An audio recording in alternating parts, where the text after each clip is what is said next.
I'm delighted today to be moderating this panel. We've got a phenomenal panel of leaders, experts in the space around autonomous futures, AI, Internet of Things, environments, and so we couldn't be more pleased than to be here. I'm going to start with just calling their names out, giving them a brief moment to introduce themselves. We have joining us today Jorie Sachs, lead for Airshop Innovation Lab, United Airlines. We're excited to have her here today. Brian Gettinger, SVP of Growth from GLDWAYS, and Lani Ingram, VP of Connected Solutions, AT&T. And so we're really ready to get into this conversation. It'll be robust. We'll take time at the end for you to ask questions. I think that's always important, giving everybody an opportunity to ask questions. But I'll kick things off and go in this order, just with an opening question. And I'll start really with just kind of level setting our broader conversation this morning. And that is, each one of you in your roles, you had an opportunity to conceive, build, or deploy systems. At every stage of that arc, before we go too deep into technology and sound like the nerds that we probably are, I want to understand the human reality of this moment, this time, in terms of where we are. What is the one thing about the work that you're doing that keeps you up at night? And what is the one thing that gets you out of bed in the morning? I'll pose that to each of you. I'll start with you, Jorie. Thank you for having me. So what keeps me up at night is really the human impact to what we're building. It's really exciting, don't get me wrong, but when you start getting into sentiment analysis, eye tracking, autonomous systems, it becomes very personal. It's important for us to be thinking about everything from building trust to how we're going to responsibly implement. And so it's not just about can we, which is always the first question, but also should we, and how do we think about it responsibly? And so that's what keeps me up at night. But what gets me up in the morning is actually the flip side of it. It's really exciting to think about how much access to creativity exists now. AI is really lowering the barrier of entry for people and organizations to be able to experiment and build and innovate. It enables equity and almost personal autonomy in a way. And so I think that ultimately, as long as you do it responsibly, there's a lot of great opportunity there. And that's what makes my job really memorable and special. Brian? Yeah, sure thing. So GLDWAYS exists to move people. And movement and mobility is access to opportunity. So what keeps me up at night is our systems are a new mode of transit, right? We're not building a people mover. We're not building a train. We're not building a bus rapid transit system. We want to build GLDWAYS, an autonomous transit network. And trying to convince public officials, transit agencies, airports to invest in a different technology that is not 50 years of experience is a challenge, right? As other people can appreciate. But what gets me up in the morning is that when we talk about mobility and economic opportunity, our cities thrive with mobility, right? They die with traffic, right? And anyone who's sat in traffic knows it's soul destroying, right? And so at some point the cities can no longer grow, or the airport can no longer grow to serve the needs of the passengers in a way that allows it to fully function. And all of our airports, most of our cities are in a growth mode, and they're expanding geographically, they're densifying, and we can't do those things with the current tools because the current tools are too expensive, right? It's $1 billion a mile to build the APM at LAX. Actually, it's $1.5 billion per mile. We can't afford that, right? It's $500 million a mile or more to build light rail, elevated, right, in Broward County. We can't build very much of it, right? Our cities are too big to expend that kind of dollars and to get the payback, right? We can't subsidize transit at 90 cents on the dollar forever unless we have a funding source to do that. And that's very challenging. So transit really is focused on people that are transit dependent, which is important. But the best transit systems are attractive to everyone, not just transit dependent users, choice riders, because it's better than driving. And we believe at GLDWAYS we're providing that as a new solution. Lani? For me, I think that, as we really see all of these convergence of different technologies coming into a city, whether it's traffic, whether it is public safety solutions, water systems. This is infrastructure. This is physical. And so for me, that keeps me up at night is security.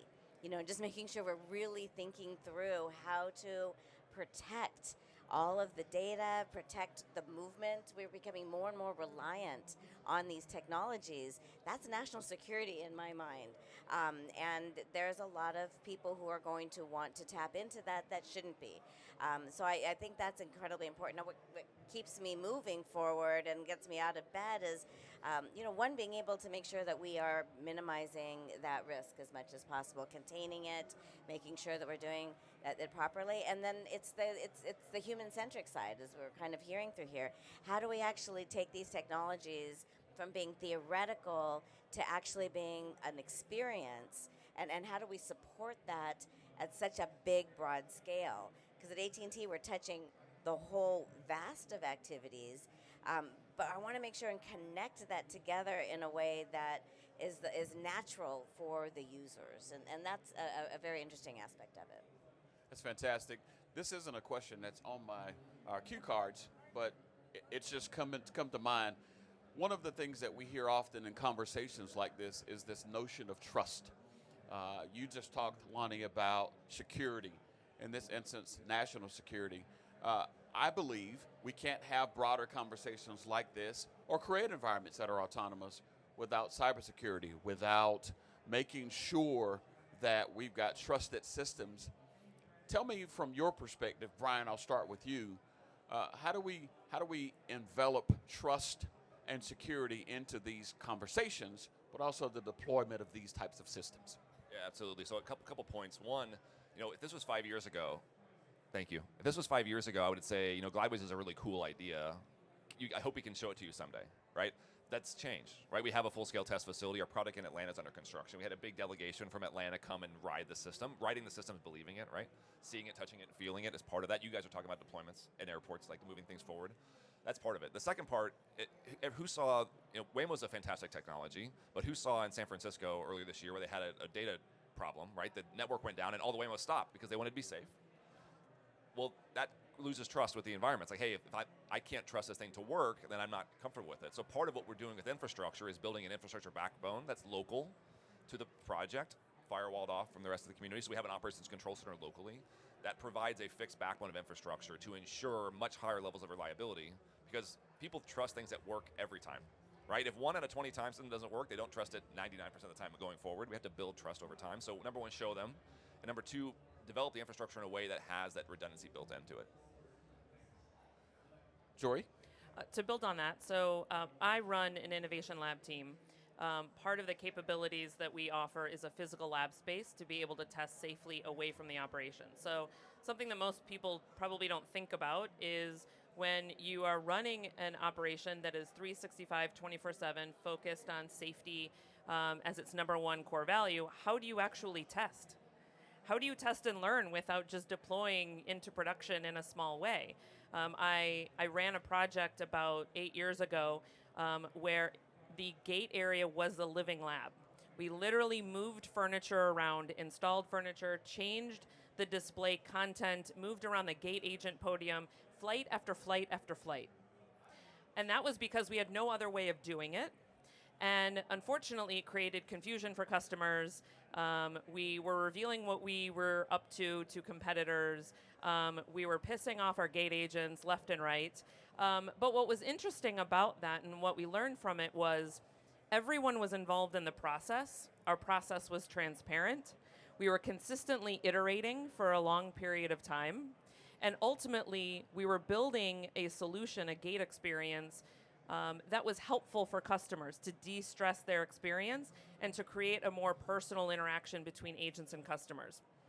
Fast forward to today, how do we do that when AI is very difficult to understand, and deploying it, there's so many more questions, how it works, who went into it, is there bias involved in it, is it safe, is it secure?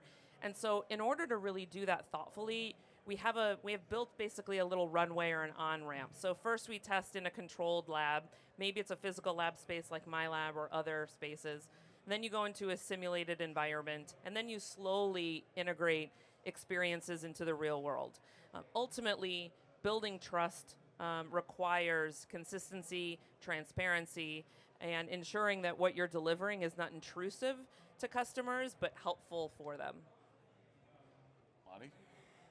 So again, with AT&T, we operate with communities every day on core infrastructure. And one of the things that when you talk about trust, that I think we've done really well is our FirstNet capability. And that was really done with the government and with our communities. And we've learned and adapted and evolved that technology over the last decade. By listening to our customers, by really understanding what happens in time of crisis and how can we ensure that we are one step ahead.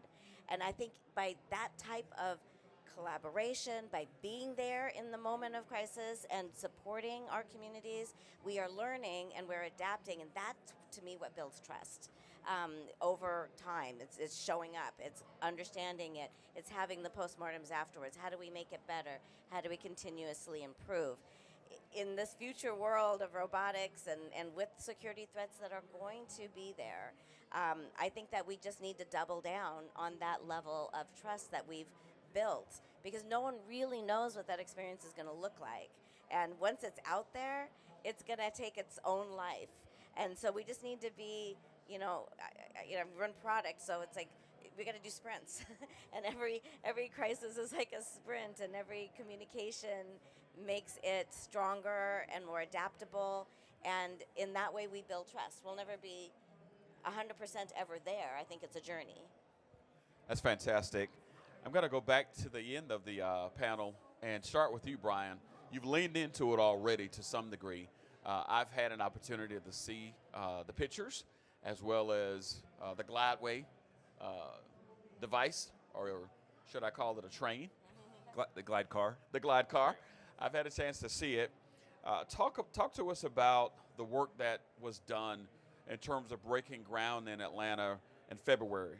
The world's first publicly accessible automated transit network that launched free on-demand service, or will in December, at the busiest airport on the planet. What surprised you most about the city saying yes? Yeah, so the journey actually goes back 7 years in the past. So when we talk about, my job is to find opportunities for GLDWAYS to deploy systems. And I talk about first customers and fifth customers. There are very few first customers that want to take a risk on something, be the first one. So we found that in Atlanta. The Atlanta Airport Community Improvement District, led by Jorie went on a global tour of systems and technologies over the last 7 years. They arrived at us as the one that they wanted to deploy. He then set up a partnership with MARTA, Transit Authority in Atlanta. The Atlanta Airport, which attaches to the landside train. If you ever rented a car in Atlanta, starting in December, you'll be able to ride our system to connect to the convention center from that train facility. It's very, very difficult because on a political capital basis, someone like Gerald has to put a lot of his own belief in something new, right? And that new thing may or may not work. It will work, but you never know, right? And so that's done for us, under construction in Atlanta, operational by the end of the year. Now when I talk to Palm Beach County or Miami-Dade County or Orlando or Tampa, they're like, oh, well, someone else trusted you in this thing. It's now easier for me to trust you in this thing because I'm not the first one. There are hundreds of fifth customers. There's very few first customers. And so a lot of time we have to find someone on the customer side who is willing to take a little bit of risk, right? We're doing the diligence on our side to make sure it works, but a little bit of risk on something new so that it then can be expanded into a bigger marketplace. Let me translate what Brian just said. Cities love being first, just not the first one. So do airlines. I got a little bit of experience with that. I'm going to go to you, Jorie. I just love what's happening at the Innovation Lab. Your team conceives and tests emerging technologies that then help United's business units see 3 to 5 years out without owning deployment at scale. What does it look like when something your lab conceived actually makes it to the gate?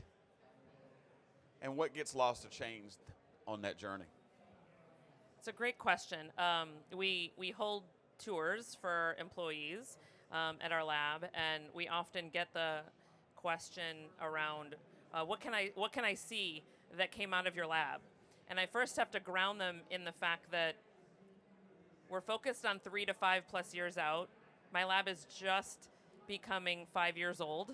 And so there isn't a lot that you can actually see. However, there's a lot that we have influenced that through innovation is iterative, and the end result may not look like the start. And that's one aspect of corporate innovation or innovation in general that is oftentimes overlooked. When you're building at scale, you want to have a very rigid approach to the implementation. But when you're innovating in such a way that it's agile. And what we work on is flexible, scalable solutions that a variety of teams can deploy.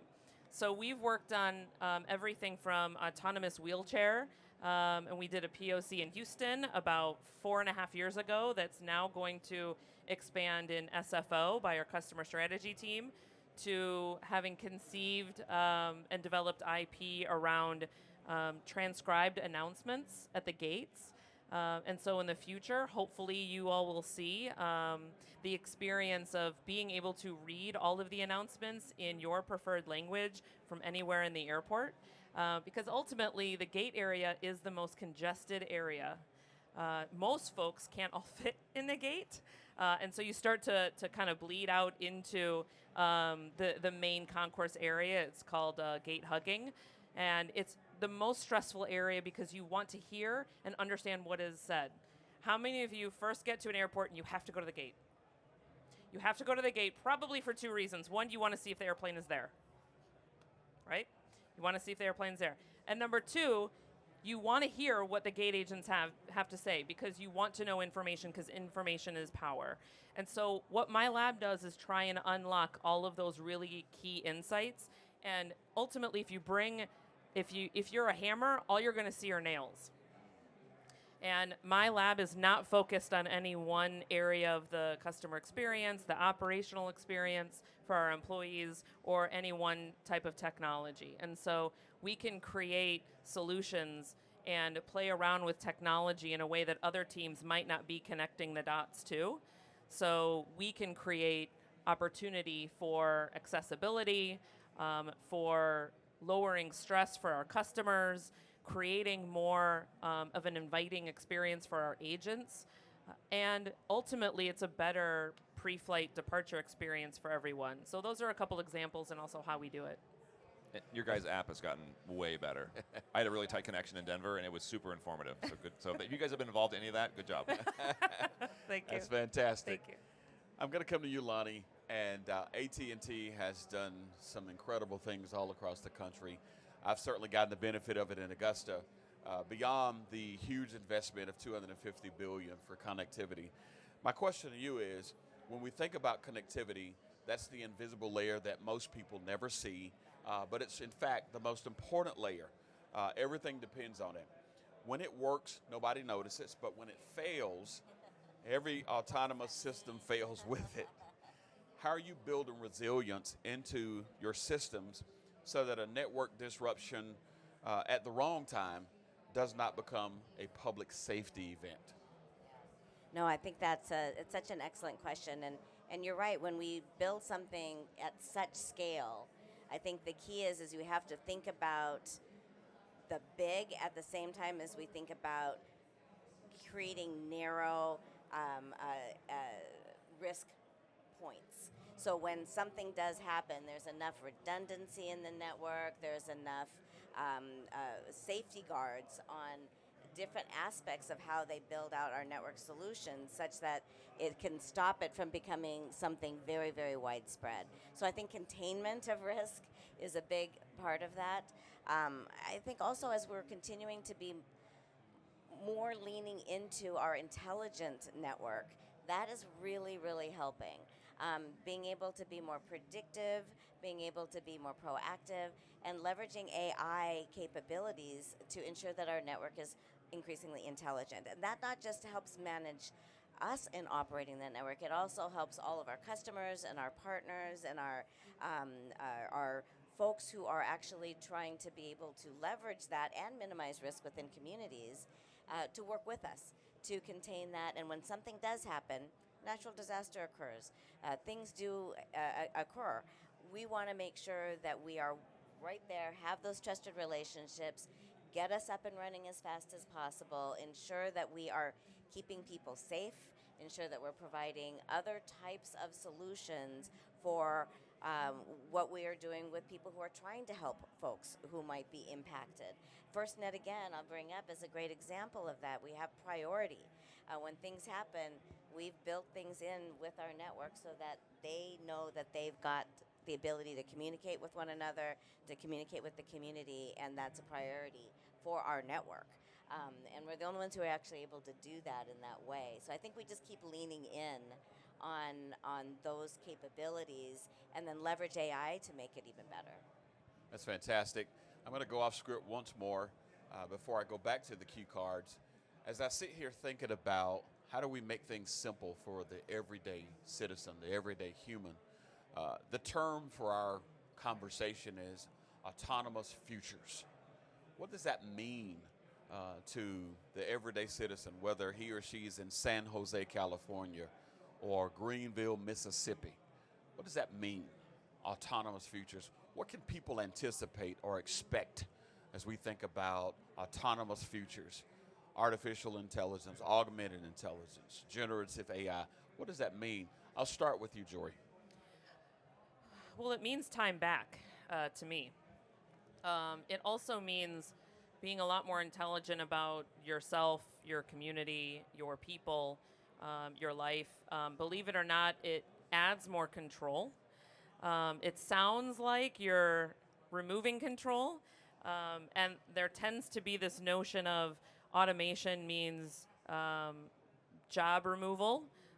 It means evolution of work, sure. The Industrial Revolution created that. There were not fears when the calculator was invented that nobody would know, how to work with numbers. We all have adapted to innovation, to new technology. When it comes to flying, what that means is not feeling the stress and needing to be in the moment, having to go there to the gate, having to pull. It's really a push to you. And ultimately, the future, hopefully, will enable more capacity for both workers to be able to take on more and be more effective and empowered than they are today. Personally, for all of us to be able to know a lot more about our bodies, about decisions that we're making, have a little bit more of that autonomy, and to be able to do things that we wouldn't normally be able to do. I mean, today, there's a lot of specialists that you have to go to that only know one specific thing. And now knowledge is power. And that doesn't mean that specialists go away.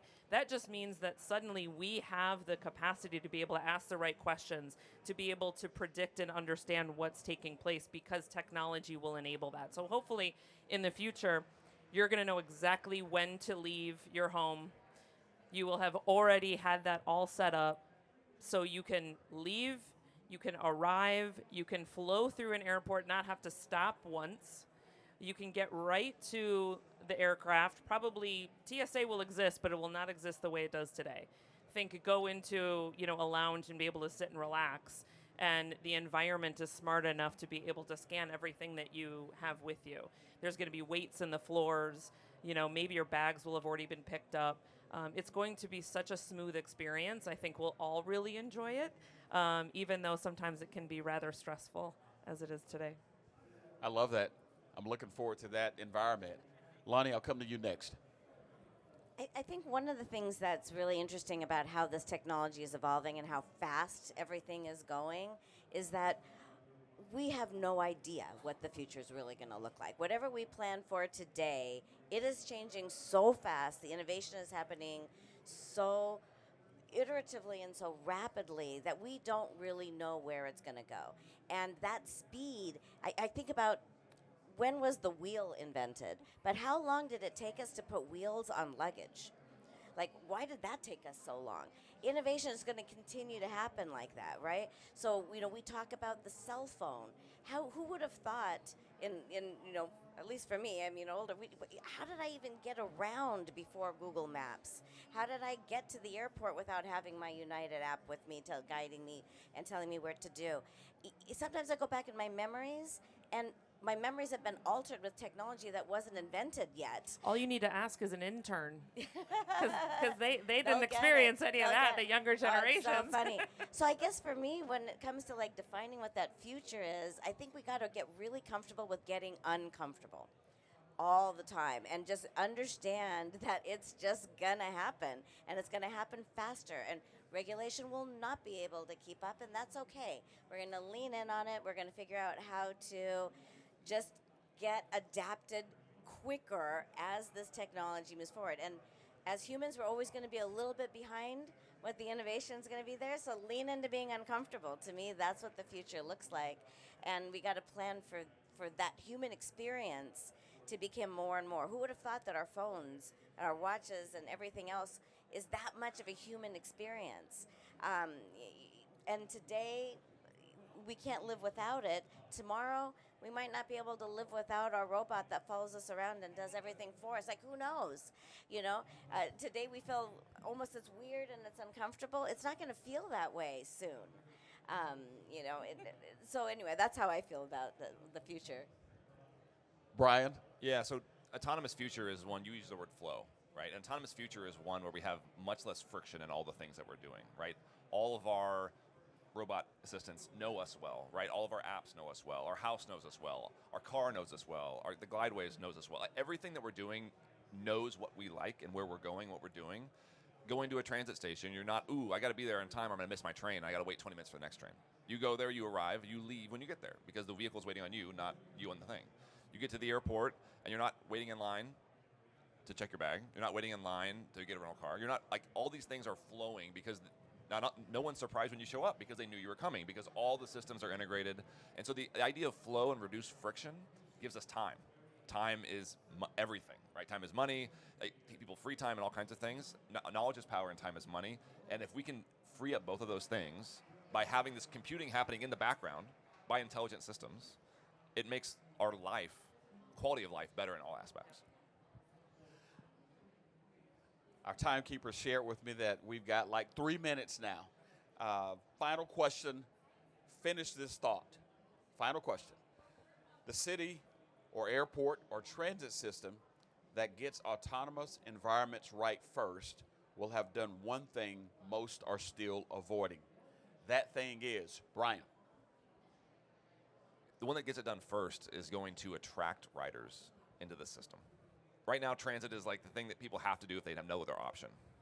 Why can't we induce demand into transit? Induce demand into these modes that are better for society, better for communities, but attract. Jorie. Be bold.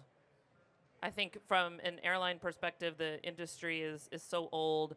Systems are very much legacy and slow.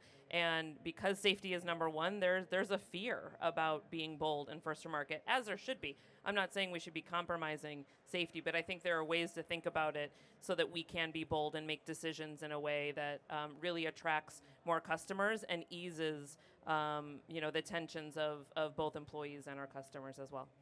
Lani? I think it's about being first and being out there is about co-creation, and it's about community. It's about collaboration.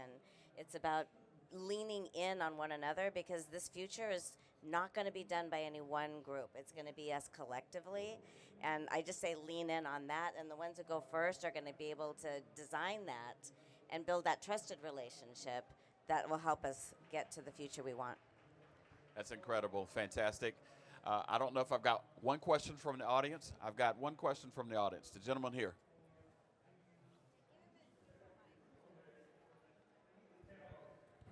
My question is around Would you hold it up? cost, right? So all of these autonomous technologies and advancements, they come at a cost. Is it better? Yeah. They come at a cost. And typically that cost gets passed down to the riders and the subscribers and the passengers. So are you incented or tasked with or looking at finding ways to use the autonomy and the technologies that are available to take cost out of your operations so that you can actually lower the price for your consumers? The question is about cost consciousness in terms of our development and deployment. Yeah, so I think most people don't realize the cost for transit. We're in transit space, right? What it actually costs to move a passenger. Most bus systems, Palm Trans here in Palm Beach County, is not atypical. It costs about $10 a passenger trip, right? They're charging $2 to $3 a passenger. It costs them 10. Some rail systems, San Jose is at $20 a passenger trip. So a system like ours, which uses autonomous solutions, can make that passenger trip cost $2 to $3 a passenger trip for a better experience, and it allows us to maybe charge more on the fare side. So the ability to recoup costs, number one, cover operating costs, full fare recovery exists, as well as the potential for that system to actually generate profit, which in transit is like, people are like, you can't say that because it's not possible. But if the system costs not very much to operate and can generate a premium rider experience, you can charge more, and that can offset the cost to build it then. Right now, I think the cost for a lot of these systems are buried. We don't understand how much they actually do cost. There's passenger facility charges, there's customer facility charges. But the costs are actually quite high, and they're heavily subsidized. So part of it is how do we reduce that subsidy down to make this actually market-bearing? And then can we flip the script and say, hey, the system actually generates profit, and it can offset the cost to build the infrastructure required? And I was just gonna, first follow on with that, but just basically the short answer is yes. I don't think there's a single one of my peers or people that I work with in any type of enterprise that isn't looking at AI to be able to create cost efficiencies in addition to using AI to be able to create a better experience for their customers. So I think across the board the answer is yes. Okay, fantastic. Jorie, if you want to take that. How I would answer this, and I don't get into cost much. I just spend money, to be honest. But I think at the end of the day, when you're an airline, there's a lot of fees that we can control, and there are a lot of fees that we can't. The price of fuel goes up. That's got to go somewhere. I'm not saying that we are passing that on to our customers. We don't want to. Obviously, one of the main reasons why people fly with any airline is cost. Another is schedule. And so we don't want to lose, but we do want to add value. And so where we might be passing along costs, we're not just going to do it without ensuring that there's a hefty product that's differentiated behind it. Because ultimately that's really what matters most. And currently we are the largest airline in the world with the most amount of locations around the globe. That does come with a cost, but that is something that clearly our customers are wanting and yearning for. And so we have to continue to keep giving that to them. That's fantastic. I'll take one more question from the audience.